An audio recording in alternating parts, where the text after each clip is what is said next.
Hello friends, welcome back to my YouTube channel. इस video में हम पढ़ने वाले हैं क्लास 7 ज्योग्राफी का chapter number 7 life in the desert, यानी कि रेगिस्तान में जीवन कैसा होता है, क्या वहाँ का क्लाइमेट होता है, कौन कौन से फिजिकल फीचर्स वहाँ पर होते हैं, कैसे वहाँ के लोग उस इन्वायरमेंट में रहते हैं, कौन कौन से पौधे पेड़ और कौन कौन से पशु पक्षी वहाँ पर पाए जाते हैं, सब कुछ हम इस वीडियो में समझने वाले हैं। सबसे पहले हम ये जानेंगे कि आखिर में डेजर्ट होता क्या है, एक्चुअली में डेजर्ट की डेफिनेशन क्या होती है। क्योंकि हम जब डेजर्ट के बारे में सुनते तो हमारे दिमाग में डायरेक्टली क्या इमेज आ जाती है, रेत ही रेत है चारों तरफ और ऐसे पेड़ हैं बड़े बड़े खजूर के पेड़, और यहाँ पर ऊँट, हमें इमेज हमारे दिमाग में से आ जाती है जैसे यहाँ पर ऊँट है इस तरीके से, और कैक्टस के पौधे हैं। लेकिन क्या यही डेजर्ट होता है? बिल्कुल नहीं।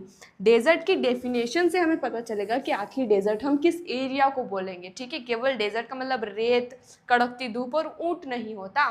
डेजर्ट की डेफिनेशन सबसे पहले हम जानेंगे, उसके बाद हम एग्जाम्पल से समझेंगे। जैसे कि सबसे पहले हम सहारा डेजर्ट के बारे में पढ़ेंगे, जो कि दुनिया का सबसे बड़ा हॉट डेजर्ट है। उसके बाद हम लद्दाख के बारे में समझेंगे, लद्दाख के बारे में जानेंगे कि वहाँ के लोग इन्वायरमेंट में कैसे रहते हैं। और लद्दाख जो है इंडिया में लोकेटेड है और ये एक कोल्ड डेजर्ट है। ठीक है, तो वीडियो को हम शुरू करते हैं। सबसे पहले तो हम जान लेते हैं डेफिनेशन, यानी कि डेजर्ट का आखिर में मतलब क्या होता है। तो डेजर्ट एक ऐसे एरिया को कहा जाता है जहां पर एक्सट्रीम टेम्परेचर होता है, स्केंटी वेजिटेशन यानी कि लो वेजिटेशन पाई जाती है, बहुत कम वनस्पति पेड़ पौधे पाए जाते हैं, और इसके अलावा यहाँ पर एरिड एरिया होता है यानी कि ड्राई एरिया होता है, लो प्रेसिपिटेशन यानी कि बहुत कम यहाँ पर बारिश होती है। ठीक है, तो अब आप सोचोगे कि इससे तो हमें पता चल रहा है कि रेगिस्तान का मतलब रेत कड़कती धूप ही होता होगा। बिल्कुल नहीं। एक्सट्रीम टेम्परेचर में एक्सट्रीम कोल्ड भी हो सकता है और एक्सट्रीम हॉट भी हो सकता है। ठीक है, जैसे अगर दुनिया का सबसे बड़ा डेजर्ट की अगर मैं बात करूं कि दुनिया का सबसे बड़ा डेजर्ट कौन सा है, तो वो सहारा डेजर्ट नहीं है। दुनिया का सबसे बड़ा डेजर्ट है अंटार्कटिका, और हमें पता है कि अंटार्कटिका तो पूरा बर्फ से कवर्ड है। ठीक है, तो इसका मतलब है कि डेजर्ट का मतलब केवल हॉट डेजर्ट नहीं होता है, कोल्ड डेजर्ट भी होते हैं, जैसे कि Antarctica is the largest desert of the world. ठीक है, स्केंटी वेजिटेशन यानी कि बहुत कम वेजिटेशन यहाँ पर पाई जाती है क्योंकि बहुत कम बारिश होती है। एरिड यानी कि ड्राई एरिया होता है, जैसे आइस में भी हम देखते हैं ड्राई ही तो एरिया होता है, वहाँ पर पानी थोड़ी होता है। लो प्रेसिपिटेशन यानी कि बहुत कम बारिश होती है, बहुत कम। सबसे पहले हम सहारा डेजर्ट के बारे में जान लेते हैं। ठीक है, सहारा डेजर्ट की लोकेशन के बारे में, वहाँ की फिजिकल फीचर्स के बारे में जान लेते हैं। सहारा डेजर्ट, सबसे पहले हम ये देख लेते हैं ये क्या है। हॉट डेजर्ट है, द हॉट डेजर्ट सहारा। ठीक है, इसकी अगर हम लोकेशन की बात करें तो जो सहारा डेजर्ट है वो अफ्रीका में है, अफ्रीका कॉन्टिनेंट में लोकेटेड है। इसका जो एरिया है, इसका एरिया कितना है, बहुत बड़ा डेजर्ट है, 8.54 मिलियन स्क्वायर किलोमीटर इसका एरिया है। यानी कि आप सोच ही सकते हैं कितना बड़ा डेजर्ट है। इंडिया का जो एरिया है वो 3.28 मिलियन स्क्वायर किलोमीटर है, यानी कि इंडिया के एरिया से तो डबल, उससे भी ज़्यादा, मोर देन 2.5 टाइम्स इतना ज़्यादा एरिया है सहारा डेजर्ट का। इसके बाद अगर हम बात करें कि कौन कौन सी कंट्रीज से ये पास होता है, कौन कौन सी कंट्रीज को टच करता है, तो ये अफ्रीका के 11 कंट्रीज को टच करता है, 11 कंट्रीज। कौन कौन सी 11 कंट्रीज? तो सबसे पहली है अल्जेरिया, चैड,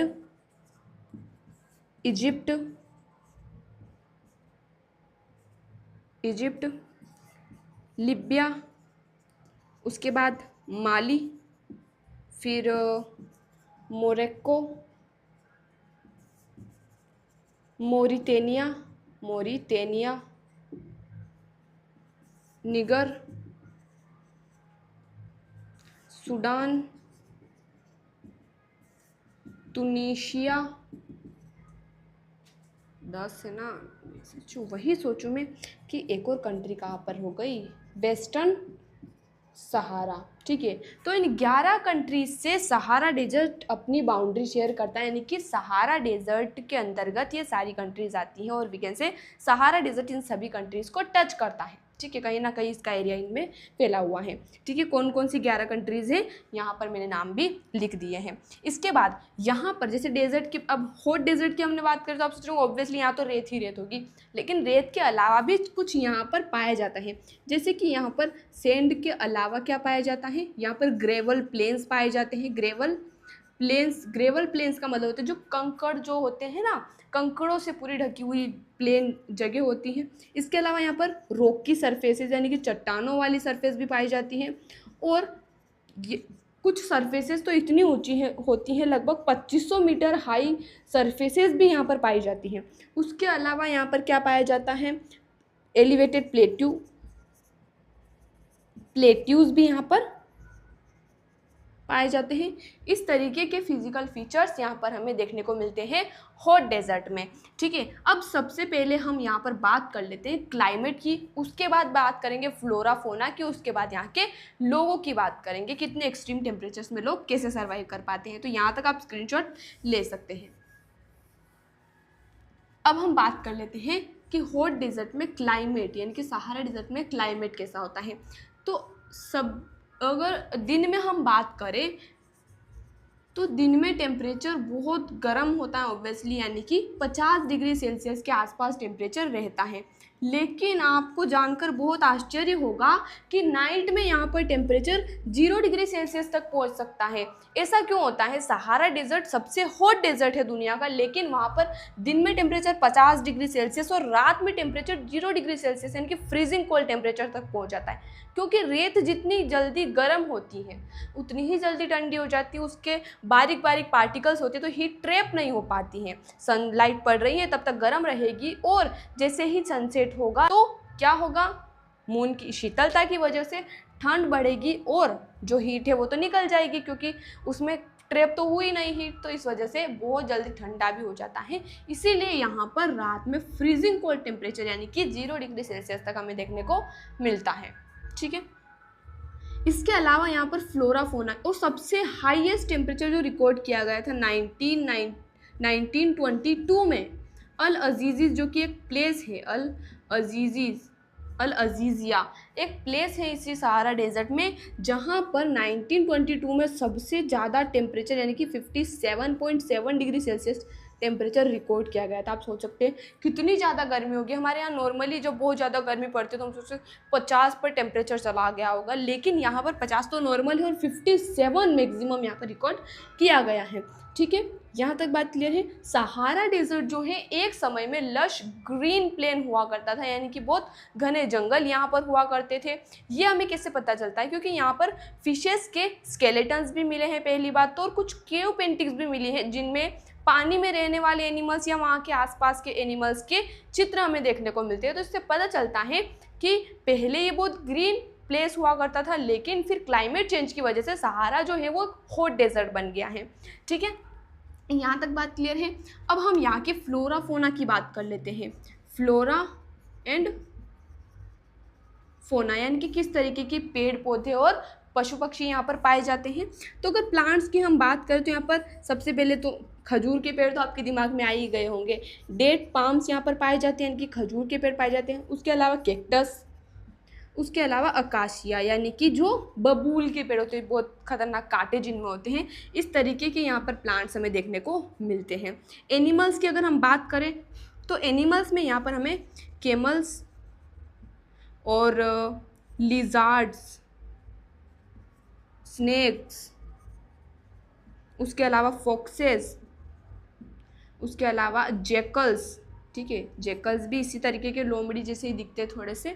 ठीक है, आप देख ही सकते हैं, बाकी जैकल्स पाए जाते हैं। उसके अलावा यहाँ पर इसी तरीके के एनिमल्स यहाँ पर पाए जाते हैं। ठीक है, वैसे आपके दिमाग में इमेजिन आपने कर ही लिया होगा कि लिजार्ड, स्नेक्स, कैमल्स इसी तरीके के यहाँ पर जानवर पाए जाते हैं। ठीक है, लिजार्ड और स्नेक्स की बहुत सारी प्रजातियाँ यहाँ पर पाई जाती हैं। और यहाँ पर आप सोच रहे होंगे कितनी रेत ही रेत है, धूप ही धूप है, तो लोग कैसे रहते होंगे? तो यहाँ पर कुछ जगह पानी भी पाया जाता है जिसे हम ओएसिस कहते हैं। ओएसिस यानी कि जो ग्रीन आइलैंड्स होते हैं, जहाँ पर क्या होता है कि जो डिप्रेशन होता है वो इतना गहरा हो जाता है, यानी गड्ढा टाइप हो जाता है कि ग्राउंड वाटर लेवल तक पहुंच जाता है, इसलिए जो पानी है वो वहाँ पर टिक जाता है। तो वहाँ पर आसपास बहुत सारे डेट पाम्स होते हैं। जैसे कि सबसे बड़ा ओएसिस की अगर हम बात करें तो तफीला लेट जो है, जो कि इसी प्लेस में, इसी लोकेशन सहारा डेजर्ट में है, तफीला लेट वो सबसे बड़ा ओएसिस है। तो यहाँ पर लोग रहते हैं, यहाँ पर सेटल्ड पॉपुलेशन है। ठीक है, यहाँ तक हमने बात कर ली। अब लोगों की हमने बात करी है शुरुआत, तो हम लोगों के बारे में भी जान लेते हैं कौन कौन यहाँ पर रहते हैं। ठीक है, यहाँ तक आप साथ साथ में नोट भी करते चलिए, स्क्रीनशॉट आप ले सकते हैं। ठीक है, अभी तक हमने क्लाइमेट के बारे में जाना, कौन से पेड़ पौधे और यहाँ पर एनिमल्स पाए जाते हैं। अब हम यहाँ पर लोगों की बात करेंगे कि लोग कौन कौन से यहाँ पर पाए जाते हैं। तो इतना एक्सट्रीम टेम्परेचर होने के बावजूद भी सेटल्ड पॉपुलेशन यहाँ पर है। मेजरली यहाँ पर नोमेडिक ट्राइब्स पाए जाते हैं, नोमेडिक ट्राइब्स। ठीक है, कौन कौन सी यहाँ पर नोमेडिक ट्राइब्स पाई जाती हैं? बेडोइंस और टुएरेग्स। ठीक है, बेडोइंस और टुएरेग्स, ये दो ट्राइबल कम्युनिटीज़, नोमेडिक ट्राइब्स, यानी कि जहाँ पानी मिल जाए, जहाँ पर अच्छा मिल जाए इनको रहने के लिए जगह, वहाँ पर ये सेटल हो जाते हैं। जैसे हम देखते हैं बहुत सारे ऊँट लेकर आते हैं, हमारे गाँव की तरफ निकलते हैं, तो वो क्या है, वो नोमेडिक ही तो हैं, वो कहीं पर भी सेटल भी हो सकते हैं। जैसे मैंने भी देखा है बहुत सारी जगह कि वो किस जगह रुक जाते हैं, अपनी शिप्स को लेकर आते हैं, भेड़ों को लेकर आते हैं, ऊँट को लेकर आते हैं और वहीं पर सेटल हो जाते हैं, एक दो दिन रुकते हैं फिर चले जाते हैं। ठीक है, तो ये नोमेडिक ट्राइब्स होते हैं, इनके घूमते रहते हैं। कौन सी? बेडोइंस और टुआरेग्स। ठीक है, ये जो लोग होते हैं ये क्या करते हैं? ये एनिमल रियरिंग करते हैं। एनिमल रियरिंग में कौन कौन से जानवर यहाँ पर पाए जाते हैं? ऑब्वियसली कैमल, शीप, गोट, कैमल, शीप, गोट, हॉर्सेस, ये एनिमल्स पाते हैं जिनसे इन्हें मिल्क भी मिल जाता है, ऊन भी मिल जाता है और भी कई सारी चीज़ें इनसे मिल जाती है, लेदर वगैरह सब कुछ मिल जाता है। इसके अलावा यहाँ पर क्रॉप्स, हमने देखा कि यहाँ पर क्रॉप्स तो उगानी पड़ेगी इनको, जो यहाँ पर ये सेटल रहते हैं ना ओएसिस के आसपास, तो कुछ क्रॉप्स भी ये उगाते हैं। क्रॉप्स में क्या उगाते हैं ये? जो वीट, बार्ले, बीन्स, इस तरीके की फसलें यहाँ पर उगाई जाती हैं। ठीक है, और ये जो लोग होते हैं, जैसे यहाँ पर रेत है बहुत सारी, तो बहुत तेज़ हवाएं भी चलती हैं गरम गरम, तो इस हीट से, डस्ट स्टॉर्म से प्रोटेक्ट करने के लिए खुद को ये क्या पहनते हैं? लॉन्ग रोब्स पहनते हैं। ठीक है, लॉन्ग रोब्स यानी कि इस तरीके की ड्रेसेस पहनते हैं। ठीक है, आप सोच ही लिया होगा अपने दिमाग में, ऐसी जो लंबी ड्रेसेस होती हैं, जैसा आपने देखा होगा कहाँ पर, दुबई में। सॉरी, ये तो बहुत अजीब ही बन गया, लेकिन इस तरीके की लॉन्ग रॉब्स यानी कि पूरी एक ही तरह की ड्रेस होती है वो पहनते हैं। ठीक है, क्यों पहनते हैं? क्योंकि डस्ट स्टॉर्म से बचा सके, खुद को हीट से बचा सके, इसलिए लॉन्ग रॉब्स पहनी जाती हैं। ठीक है, और लोग ओएसिस के अलावा कहाँ पर रहते हैं? जो ओएसिस होते हैं वहाँ पर लोग रहते हैं। उसके अलावा जो नील वैली है, यहाँ पर देखिए बहुत ज़्यादा एक्सट्रीम टेम्परेचर है, पानी की कमी है, लेकिन नील रिवर दुनिया की सबसे लंबी नदी भी इसी डेजर्ट से होते हुए निकलती है, इसीलिए नील वैली जो कि इजिप्ट में है, तो वहाँ पर भी सेटल्ड पॉपुलेशन देखने को मिलती है। इसके अलावा यहाँ पर क्या क्या चीज़ें फेमस हैं? तो यहाँ पर ऑयल पाया जाता है। अल्जीरिया, लीबिया और इजिप्ट जैसे प्लेसेस पर, लीबिया और इजिप्ट जैसे प्लेसेस पर यहाँ पर ऑयल पाया जाता है। इसके अलावा कई सारे मिनरल्स भी यहाँ पर पाए जाते हैं, जैसे कि iron, phosphorus, manganese, uranium, minerals भी यहाँ पर पाए जाते हैं। उसके अलावा जो इजिप्टियन कॉटन है वो पूरे वर्ल्ड में फेमस है।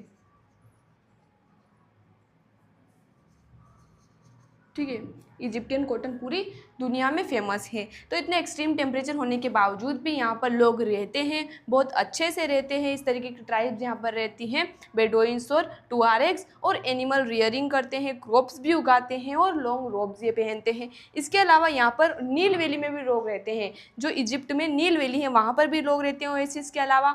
ऑयल अल्जीरिया, लिबिया और इजिप्ट जैसे प्लेसेस में पाया जाता है, और कुछ मिनरल जैसे कि आयरन, फास्फोरस, मैग्नीज, यूरेनियम पाए जाते हैं, और इजिप्टियन कॉटन जो है पूरी दुनिया में फेमस है। तो ये तो हमने यहाँ की कुछ जानकारी जान ली कि लोग यहाँ पर किस तरीके से रहते हैं।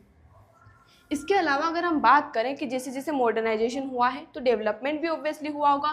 तो यहाँ पर डेवलपमेंट की अगर हम बात करें तो कुछ बहुत बड़ी बिल्डिंग्स बन गई है, मॉडर्न बिल्डिंग्स जिन पर ग्लास लगे होते हैं, यानी कि कांच की बड़ी बड़ी बिल्डिंग्स हैं। मस्जिदों से भी ऊंची ऊंची बिल्डिंग्स यहाँ पर देखने को मिलती हैं।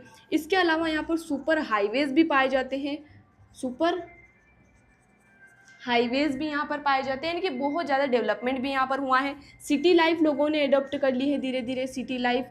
और जो गैस और ऑयल ऑपरेशंस होते हैं उनमें लोग जॉब करते हैं, जैसा कि यहाँ पर ऑयल बहुत ज़्यादा मात्रा में पाया जाता है, तो वहाँ पर वर्क करने के लिए लोग भी तो होंगे, तो यहाँ पर लोग इस तरीके की जॉब भी करते हैं। इसके अलावा यहाँ पर फॉरेनर्स भी आते हैं।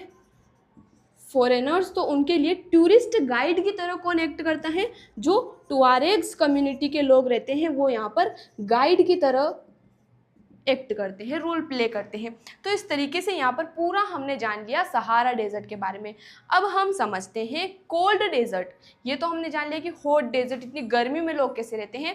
अब हम जान लेते हैं कि कोल्ड डेजर्ट यानी कि लद्दाख में लोग कैसे रहते हैं। अब अगर हम बात करें लद्दाख डेजर्ट की,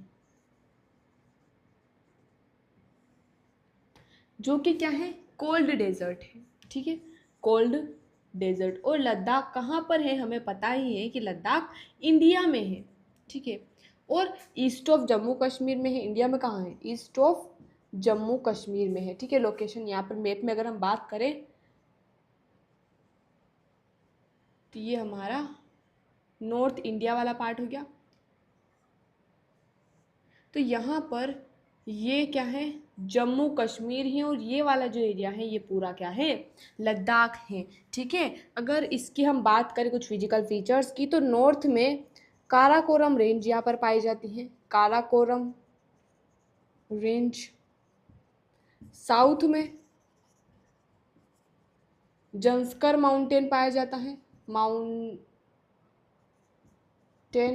ठीक है। तो इस तरीके से फिजिकल फीचर्स। इसके अलावा इंडस रिवर यहाँ से फ्लो होती है, जो पाकिस्तान से होते हुए आती है ना, इस तरीके से। तो इंडस रिवर यहाँ पर फ्लो होती है, और इसकी वजह से कुछ यहाँ पर हमें रिवर की वजह से वैलीज देखने को मिलती हैं, कुछ गोर्जेस यानी कि गहरी घाटियाँ देखने को मिलती हैं, ठीक है, इस तरीके से। इसके अलावा अगर हम बात करें यहाँ पर जो रेंजेस पाए जाते हैं, क्योंकि पूरा हिमालय में लाई करता है, तो माउंटेन एरिया है, तो यहाँ पर रेंजेस की अगर हम बात करें तो करगिल जो रेंज है यहाँ कहीं है, तो करगिल रेंज 3000 मीटर से लगाकर काराकोरम जो है, काराकोरम 8000 मीटर तक, यानी कि 3000 से 8000 मीटर तक की यहाँ पर ऊंची ऊंची रेंजेस, माउंटेन रेंजेस पाई जाती हैं। जैसे करगिल 3000 मीटर और काराकोरम 8000 मीटर है, ठीक है। यहाँ तक बात कर ली। अब क्लाइमेट की हम बात करते हैं, ठीक है, क्लाइमेट। तो जैसा कि ये कोल्ड क्लाइमेट है, तो समर की अगर हम बात करें तो दिन में टेम्परेचर 0 डिग्री के आसपास मुश्किल से पहुंच पाता है, और नाइट में तो बहुत ठंडा होगा ऑब्वियसली, -30 डिग्री सेल्सियस तक टेम्परेचर पहुंच जाता है। और विंटर में तो और भी ज़्यादा, यानी कि विंटर में तो -40 डिग्री सेल्सियस तक टेम्परेचर पहुंच जाता है, ठीक है। 0 डिग्री पे बर्फ़ जमने लग जाती है, तो -40 में तो क्या ही होगा।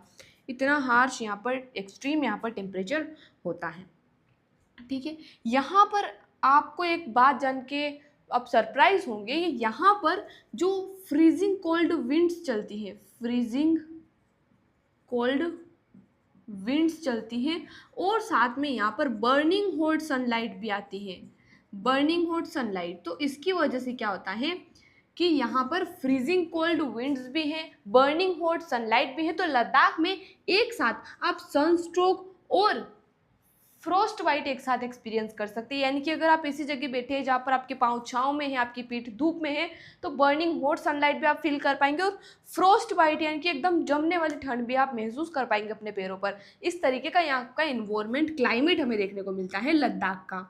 सनस्ट्रोक और फ्रोस्ट बाइट यानी कि जमने वाली ठंड जो होती है वो भी आपको यहाँ पर एक साथ देखने को मिल जाएगी, ठीक है। फ्लोरा फोना की बात करें, फ्लोरा एंड फोना, तो सबसे पहले हम बात कर लेते हैं कि कौन कौन से प्लांट्स वगैरह यहाँ पर पाए जाते हैं, जो जैसे कि बहुत कम यहाँ पर बारिश होती है, लगभग 10 सेंटीमीटर हर साल यहाँ पर बारिश होती है। तो बहुत कम पेचेस, हमें कुछ scanty of patches for grazing, scanty patches यानी कि कुछ जगह हमें घास देखने को मिल जाती है ग्रेजिंग के लिए, जो जानवरों के, एनिमल्स के चरने के लिए, ठीक है। उसके अलावा कुछ झाड़ियाँ वगैरह देखने को मिल सकती हैं। इसके अलावा यहाँ पर फ्रूट्स की हम बात करें तो एप्पल, ठीक है, समर में एप्पल, एप्रिकॉट और वॉलनट जैसे फ्रूट्स देखने को मिलते हैं। उसके अलावा यहाँ पर कुछ groves of willow and popular, ये क्या होते हैं, ट्री होते हैं। ग्रोव्स यानी कि इनके ग्रुप्स हमें देखने को मिलते हैं। जो विलो ट्री होता है उसकी लकड़ी से सबसे फाइनेस्ट क्रिकेट बैट बनाए जाते हैं, और ये कहाँ देखने को मिलते हैं, हमें लद्दाख में देखने को मिलते हैं, ठीक है। यहाँ तक बात क्लियर है। और हम बात करें अगर एनिमल्स की, तो एनिमल रियरिंग भी लोग करते हैं यहाँ पर। तो वाइल्ड शीप, वाइल्ड गोट और याक भी यहाँ पर पाई जाती हैं। याक के जो मिल्क होता है याक का, उससे चीज़ और बटर बनाया जाता है। ऊन से, इनके बालों से क्या बनाया जाता है, ऊन बनाई जाती है। और यहाँ से इन्हें मिल्क भी मिल जाता है और लेदर भी मिल जाता है और बहुत सारी चीज़ें मिल जाती है। लेकिन एक जो स्पीशीज़ है यहाँ पर एनिमल्स में से, चीरू, ये जो स्पीशीज़ है जिसे तिब्बतन एंटीलोप भी कहा जाता है, चीरू जो स्पीशीज़ है वो इंडेंजर्ड है, यानी कि बहुत खतरा है इस स्पीशीज़ को। क्यों है? क्योंकि इससे जो ऊन निकाली जाती है, जिसे शहतूश कहा जाता है, वो बहुत लाइट वेट और बहुत वार्म होती है, एक्सट्रीमली गर्म होती है। इसलिए ये जो है इसका शिकार ज़्यादा किया जा रहा है। ये इंडेंजर्ड स्पीशीज़ है चीरू। बिल्कुल बकरी की तरह दिखती है, लेकिन इसके सिंग जो होते हैं बहुत लंबे लंबे होते हैं, ठीक है, यू कैन सी। तो यहाँ पर ये हमने देख लिया, ठीक है। इसके बाद बर्ड्स की हम बात करें तो कुछ बर्ड्स भी यहाँ पर स्पेशल पाई जाती हैं। बर्ड्स कौन कौन सी? रोबिन्स, रेवन, रेड स्टार्ट्स, उसके अलावा Tibetan snow Coke, snow Coke सही है ना गाइस, तिब्बतन स्नो कोक पाया जाता है। उसके अलावा यहाँ पर एक और बर्ड पाई जाती है, हुपोई, ठीक है। इसकी स्पेलिंग देख लेना गाइस एक बार, स्नो कोक की। तो यहाँ पर robin, raven, redstart, Tibetan snowcock और हुपोई जैसी बर्ड्स पाई जाती है। तो ये तो हमने बात कर ली यहाँ पर किस तरह के प्लांट्स पाए जाते हैं और किस तरह के एनिमल्स पाए जाते हैं। अब हम लोगों की बात करते हैं। मेन जो हमें पढ़ना है कि लोग किस तरीके से यहाँ पर रहते हैं। तो लोगों की हम बात करते हैं, इसको हम रफ कर देते हैं।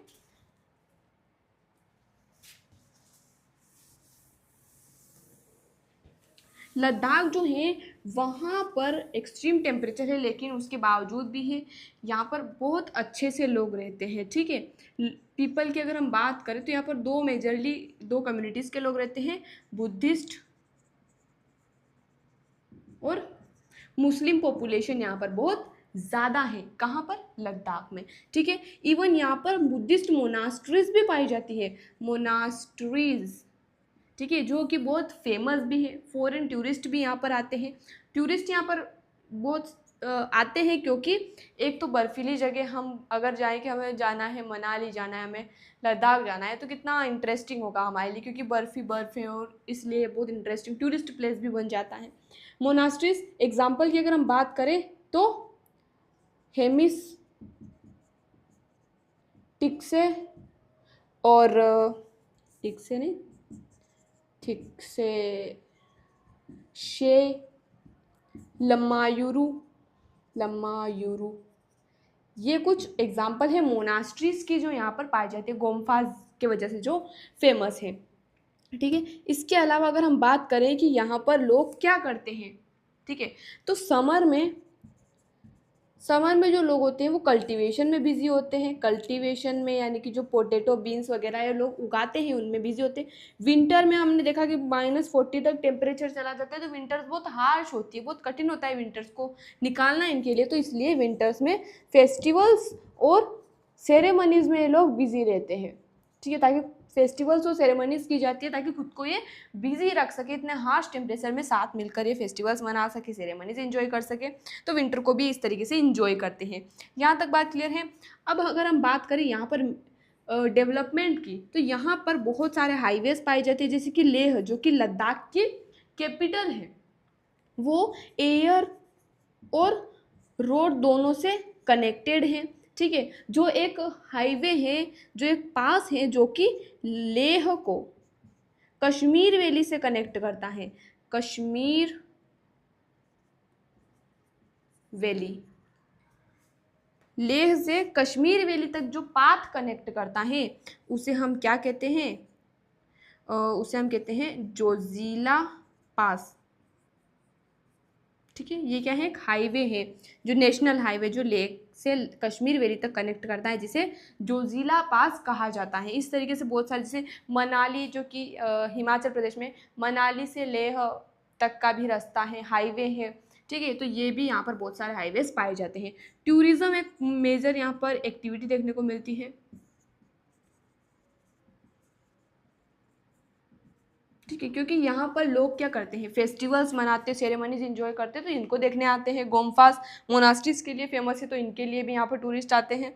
और यहाँ के जो लोग हैं लद्दाख के, अब इतना नेचर के वो साथ रहते हैं, एडजस्ट करना खुद को सीख गए हैं। रिसोर्सेज कम है तो रिसोर्सेज का वाइजली यूटिलाइजेशन करना वो सीख गए हैं। तो नेचर के साथ हार्मोनियस यानी कि मिलजुल कर प्रेम भाव से नेचर के साथ वो रहते हैं, रिसोर्सेज को कंजर्व करते हैं, ताकि उन्हें पता है कि रिसोर्सेज हमारे पास कम है, इसलिए वो रिसोर्सेज का सही से यूज़ करते हैं, उन्हें बचाते भी हैं। ठीक है, तो यहाँ पर हमने देखा कि इसका बहुत पॉजिटिव साइड हमें देखने को मिला है कि एक्सट्रीम टेम्परेचर में इनको सर्वाइव करना पड़ता है, लैक ऑफ रिसोर्सेज है, लेकिन उसके अलावा पॉजिटिव साइड क्या है कि यहाँ पर लोग नेचर के साथ बहुत अच्छे से रहते हैं। तो आई होप पूरा चैप्टर आपको समझ आ चुका होगा। यहाँ पर हमारी क्लास 7 की ज्योग्राफी पूरी कंप्लीट हो चुकी है। इसके बाद हम शुरू करेंगे हिस्ट्री, जो कि which is personally my favourite. History is personally my favourite. 6th class की हिस्ट्री जो है उसमें हमने क्या पढ़ा, उसमें हमने पूरी एंशियंट हिस्ट्री पढ़ ली। ठीक है, उसके पहले हमने प्री हिस्ट्री भी 6th क्लास में ही कवर कर लिया। अब हम जो पढ़ेंगे मेडिवल हिस्ट्री पढ़ेंगे क्लास 7th में। ठीक है, जिसमें हम दिल्ली सल्तनत के बारे में पढ़ेंगे, मुगल के बारे में पढ़ेंगे। We will discuss in the chapters. सो मिलते हैं अगले वीडियो में नए चैप्टर के साथ। धन्यवाद।